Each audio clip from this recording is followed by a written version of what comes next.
And God gives you an assignment is for you to continue in the process despite what it looks like. Despite the numbers and the social media and the people engaging with your stuff, all the things that the world says is success.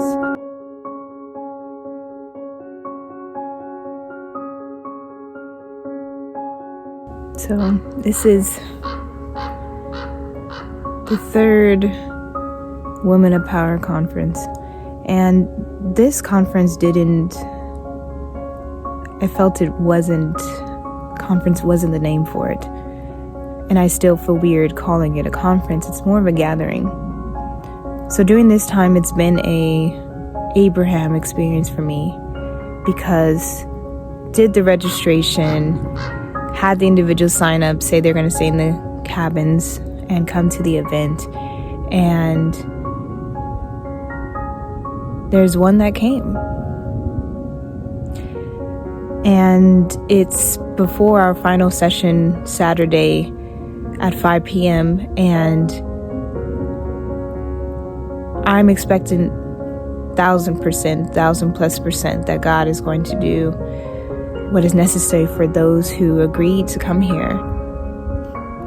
But at this point in ministry, and I've been doing ministry since 2015, so first part of my ministry was Dare Humanity, started in 2015, and then our work in Haiti started in 2018. And then if I consider when the Women of Power Conference this was 2022. So it started out as an in-person event, about 12 women showing up.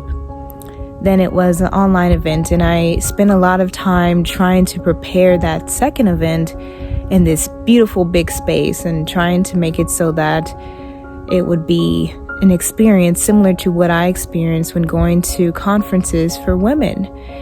And ultimately, it was not for it to be designed that way. It was not also for it to be designed how I thought it should be. So I had the idea of, I'm going to do it like this, and using other ministries as a model, and it ended up to be online completely. And now, in the state where I am right now, the final day of the Women of Power event, and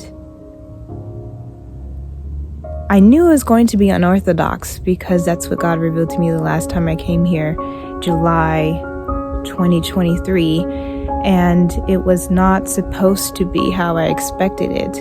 It was supposed to be out of the norm. In fact, a lot of the things connected to Women of Power are supposed to be outside of my comfort zone, for one, and outside of other people's comfort zone. So coming to Pearl Mountain when it is 50 to 60 degrees, freezing nights, staying in cabins that have no ventilation, driving up long winding roads just to get here, and for some catching flights and going to an unknown space, that is unorthodox. That is something that can make individuals uncomfortable.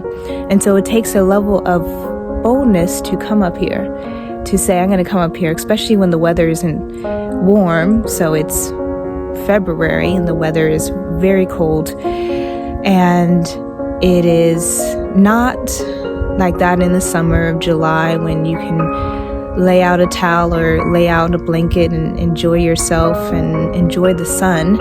I mean, I am enjoying the sun right now, but it is a different kind of enjoyment. I found a sunny spot in the midst of quite cold areas. So I say all this to say, having my Abraham experience and having it be that God said to do the thing. In fact, he gave me a length of time for these Women of Power events and gatherings in the conference. And for me to not do it, I have to do it. So even if there's one that shows up, even if it was just my mother and I would still have done the assignment. So my message to you, minister, is when God gives you an assignment, it is for you to continue in the process despite what it looks like. Despite the numbers and the social media and the people engaging with your stuff, all the things that the world says is success.